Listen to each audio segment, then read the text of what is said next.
Hey everybody, Trisha Howard, aka Trisha Kicks Ass here, and welcome to the 7th installment of dramatically reading cold sales emails explained. So normally I would record 3 to 4 emails in a series that's from the same person and kind of go on a journey.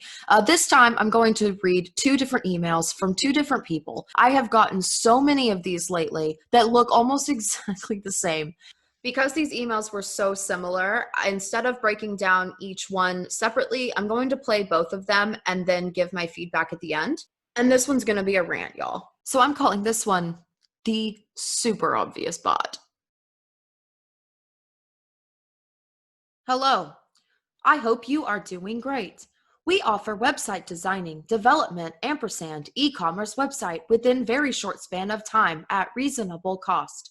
I would like to send website design proposal to compare/consider at your convenient. There is no pressure at all. Do let me know if you are interested. Kind regards. Hello, I hope you are doing great. We offer mobile-friendly web design to small businesses nationwide. We develop dynamic, cost-effective, and easy-to-use website for companies around the country. I would like to send you my website portfolio to see the kind of quality you can expect to receive.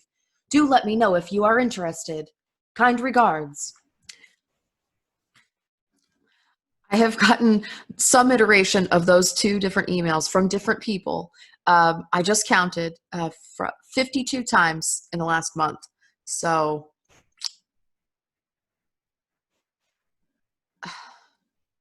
52. 52 times. Ugh. I chose a bot persona because one, they were all just so incredibly similar. There were some grammar and misuse of the words in there. And I did want to touch on this. For me personally, incorrect versions of grammar and English don't necessarily bother me because English is not everyone's native language, and I recognize that, and that does not mean that they are not qualified to do the job or that they have bad work. It is very clear that one of 2 things happened here. Either all of these people have hired the same outsourced marketing agency or a similar one, or they bought a list and template somewhere with my name on it and some others. I actually had some people reach out and say that they got the same emails, which means we're on the same list. So cheers to that. Whether you have outsourced a marketing team or you have a business development person who is reaching out on your behalf or trying to set meetings for you, you need to be working with them. You need to make sure that the messaging is something that you are okay sending and having your name attached to it, because if it's not, and also if it's being sent from 30, 40 other people that are saying the exact same freaking message, your domain is going to get blocked. If the company specializes specifically on business development, do they specialize in your industry? How many clients do they have right now? Because they have a business too. So if they're reaching out to 50, 60 different companies and have SLAs attached to each one of them, AKA setting 5 to 10 meetings every quarter, then yeah, they're going to reuse messaging. So make sure that they are not reusing the exact same message to the same person. I would not have known how many of these came in if I had not set up a rule in my inbox that the subject line, specific domains were set up to go into a specific folder. Even the subject lines are the same. This is absurd. Outsourcing your marketing, outsourcing any sort of services is not a set it and forget it mentality. You need to be working with them, because guess what? There might have been something that you would have caught. Oh no, I don't really like this wording, or this isn't how I talk, or hey, did you notice that Trisha's in cybersecurity? Maybe we should talk a little bit more about cybersecurity. You need to be in charge of getting what you deserve out of them and what you are paying for out of them, because otherwise you are throwing your money away. They are getting away with doing really trash sales techniques, and you are the one losing out. I get so heated whenever I see things like this, because marketing and sales is a tough profession. We have it hard enough as it is, and doing like trashy little things like this, where, I'm sorry, but I posted it on Twitter and I had 3 different people who came back to me and said, I got the exact same email. That is unacceptable. Whew. Okay, I need some water. Hold on.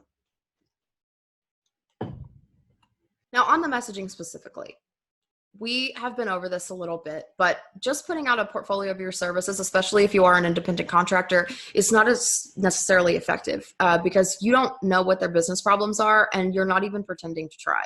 So this follows up into what I like to call the your baby's ugly approach. When I was first in inside sales, a lot of what I was selling was managed services. And I remember very distinctly the first time I called a manager title, so somebody who would be considered an influencer, not a decision maker, and started talking about managed services.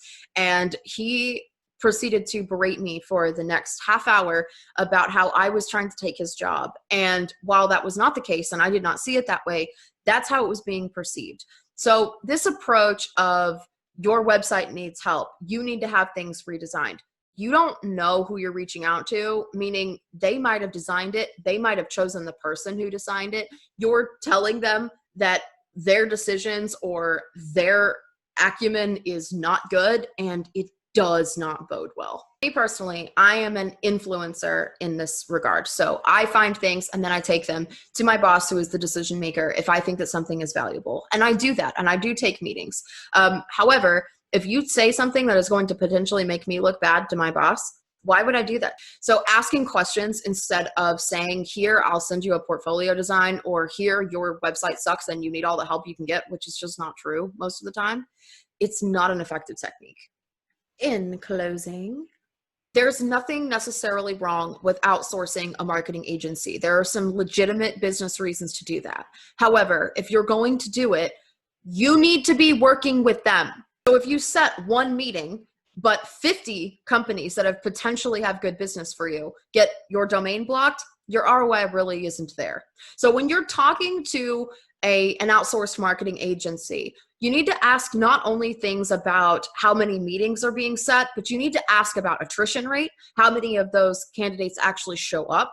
And you need to be talking about your follow-up meetings. How many of them lead to second meetings or proposals or whatever it may be? That'll tell you a lot about the messaging a lot of the time, and it'll also tell you if they're worth their money. Make sure you are signing off on the messaging that they're sending. Set up weekly meetings or twice a week meetings to go over results and go over what is being said. Constantly be tailoring your messaging, because if you're saying it, there's probably a bunch of other people saying it, especially if it is outsourced. Personalization matters. You can watch my other videos where I talk about that, but personalization really is key because it shows that you have an active interest in the person that you are reaching out to, and they're not just on a list somewhere. I hope this was helpful. Be sure to tune in every Thursday, new DRCSE, and every Monday, new DRCSE Explained. So see you next week.